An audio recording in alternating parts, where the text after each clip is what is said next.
Channel को अब तक अगर सब्सक्राइब नहीं किया है तो कर लें। आज की वीडियो भी एरंड की है। पहले कुछ वीडियो एरंड की डाली जा चुकी है। पहला जो प्रयोग है वो डब्बा रोग के लिए है। जिसे इसमें करना क्या है, आपको पके हुए पान के पत्ते लेने हैं, उस पर एरंड का तेल लगाकर थोड़ा सा हल्का गरम कर ज़्यादा गरम ना हो, इस बात का ध्यान रखें। इसे पेट पे बांधने से बार बार शीघ्र ही डब्बा रोग में लाभ होता है। कुछ लोग मोच से परेशान होते हैं, ऐसे लोग आँख के पत्ते ले लें, उसमें एरंड का तेल लगाएं और इसे थोड़ा सा गर्म करके मोच के स्थान पे बांधें तो बड़ा ही अच्छा लाभ होता है। ठीक इसी तरह से आप एरंड मूल लें, बिरोजा नींबू की छाल लें, गोखरू लें छोटी, और भटकटैया ले लें छोटी बड़ी दोनों, पाषाण भेद और बिल्व मूल का चूर्ण ले लें। इन सभी चीज़ों को साथ संभाग लेकर मिला लें और इसे एरंड के तेल में हींग, ग्योछार और सेंधा नमक ये 1-1 ग्राम मिलाकर इसका पान करें, काढ़ा बनाकर। इसके सेवन से शरीर के समस्त प्रकार के दर्द दूर होते हैं, चाहे वो कमर के हों, घुटने के हों, शिशेंद्र के हों, हृदय के हों, समस्त प्रकार की वेदना में लाभ होता है। ठीक इसी तरह से एरंड मूल, बेल की गुद्दी, भटकटैया, वनभिंटा, विरोजा नींबू की जड़, पाषाण भेद, सौंठ, पीपली, मरीच, इन सभी का क्वाथ बनाएं। इसमें जवाखार, भुनी हींग, सेंधा नमक, एरंड का तेल मिलाकर यदि लेते हैं तो कटिशूल, उरुशूल, हृदय का शूल, इन सभी चीज़ों में लाभ होता है। ठीक इसी तरह से एरंड मूल की छाल, कच्चे बेल की गिरी, बड़ी कटेली का पंचांग, छोटी कटेली के पंचांग, इन सभी को कूट कर 24 ग्राम ले लें। इसे 200 ml पानी में पकाएं। जब ये चौथाई हिस्सा रह जाए तब इसमें स्वाद अनुसार काला नमक मिलाकर थोड़ा गरम ही पी लें। ये एक मात्रा है। इस तरह से दिन में 2-3 बार करने से बहुत ही अच्छा लाभ होता है। इसी तरह से हरी श्रृंगार, निर्गुंडी और सिंधुवार, इनमें से कोई भी द्रव्य की मूल की छाल या पत्र ले लें। इस काढ़े में अगर 1 भाग मिला लें तो इससे बहुत अच्छा लाभ होता है। इसके अंदर आप 10 मूल भी मिला सकते हैं। इसके सेवन से आपको घृषि, बाहुशूल, बस्तीशूल, उदरशूल, शिरोशूल, वातजशूल, सभी प्रकार के शूल में बहुत ही अच्छा लाभ होता है। साथ ही जो मल संचय होते हैं वो भी निकल जाते हैं और वातज रोगों में ये बहुत ही अच्छा क्वाथ है। इसे एरंड मूल आदि क्वाथ का नाम दिया हुआ है हमारे शास्त्रों में, और ये दोनों प्रयोग हमारे शास्त्रों से ही हैं। ठीक इसी तरह से एरंड मूल, वासा मूल, गोखरू मूल, गुड़ूची, वला, तलमखाना, इन सभी का क्वाथ पीने से वात रक्त का समन होता है और सभी को समान भाग में ही मिलाकर पीना चाहिए।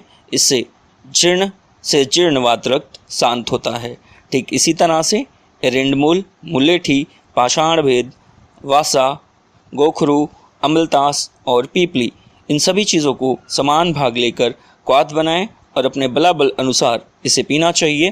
काढ़ा बनाने के बाद आप इसमें इलायची, शिलाजीत, सुलचर नमक मिलाकर इसे सेवन करें तो इससे मूत्रकुक्ष की समस्या ठीक होती है।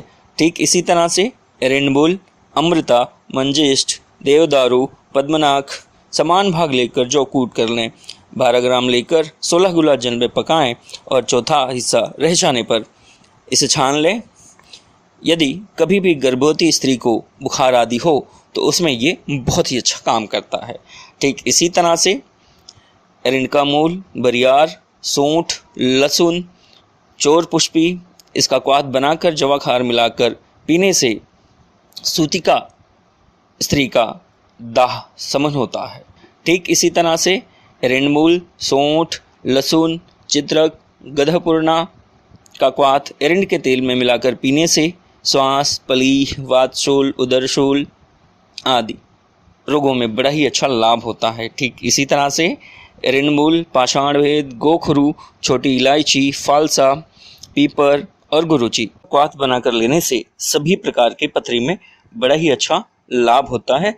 भयंकर से भयंकर दर्द भी तुरंत दूर होता है और पथरी धीरे धीरे टूट कर निकल जाती है। ठीक इसी तरह से एरंड मूल, बिल्व की छाल, छोटी और बड़ी कटेरी, काला नमक, सेंधा नमक, सौंठ, काले मिर्च, पीपली, बिरजा नींबू की जड़ और हींग, इन सब का यदि आप काढ़ा बनाकर सेवन करें तो इससे धनुर्वात में बहुत अच्छा लाभ होता है।